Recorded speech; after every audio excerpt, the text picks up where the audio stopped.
Good evening. Tapos na ang work natin. Alas 8 na.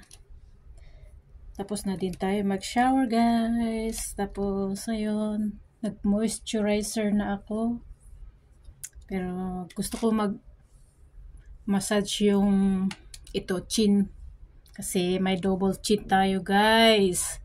Tumataba na ang pegs. Ayun, parang oink-oink. Yan. Kaya gamitin natin to. To. Parang rinigalo ata sa akin nung December ata yun.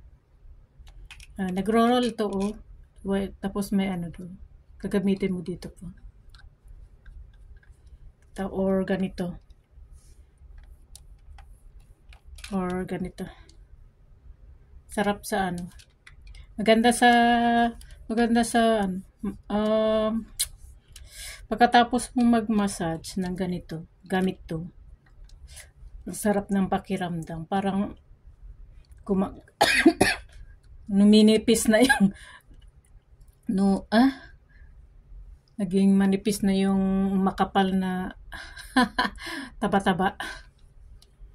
Kaya, ayan, bago tayo matulog, guys. Massage muna tayo ng mukha.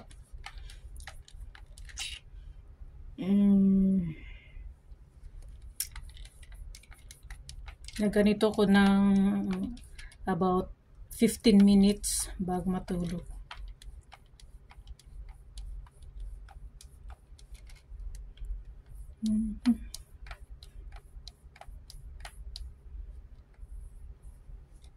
Para ganda yung cheekbone natin, hindi yung may bilbil ang cheekbone. Oo, nagdo-double chin na tayo, guys. Guys, nagdo-double chin na ang oink-oink. Kaya bawas, massage natin para maalis. Gaganon ko pag bago ako matulog sa gabi. Kaya minsan, pag tinatamad ako, nakakalimutan ko. Ganda kaya to.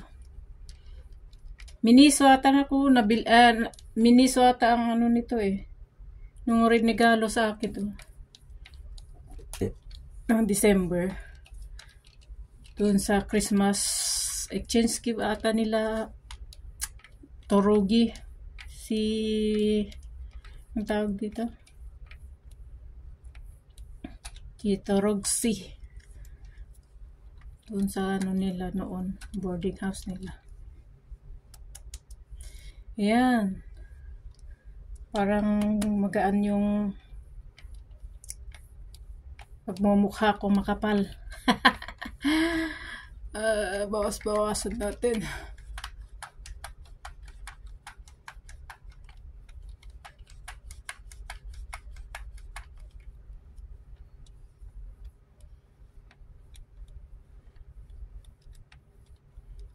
Ayan. Pagpasensyahan na yung dalawang googles dyan na butas.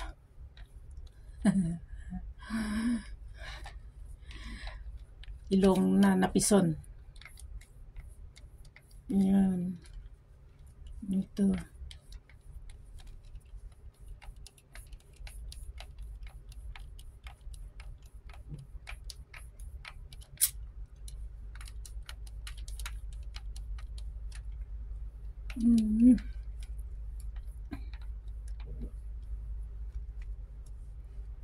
Yan.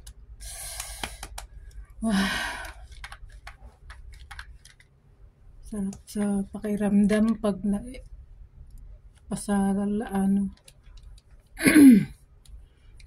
Yan.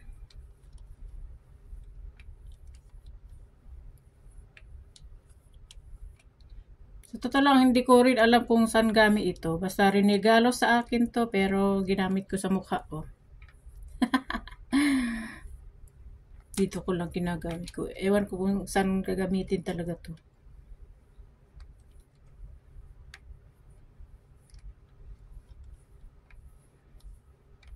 Naisip ko lang gamitin sa mukha ko. Ay, sa panga ko pala, hindi sa mukha. Parte ng mukha din naman yun. Yan. Okay na tayo. Thank you for watching. Bye-bye.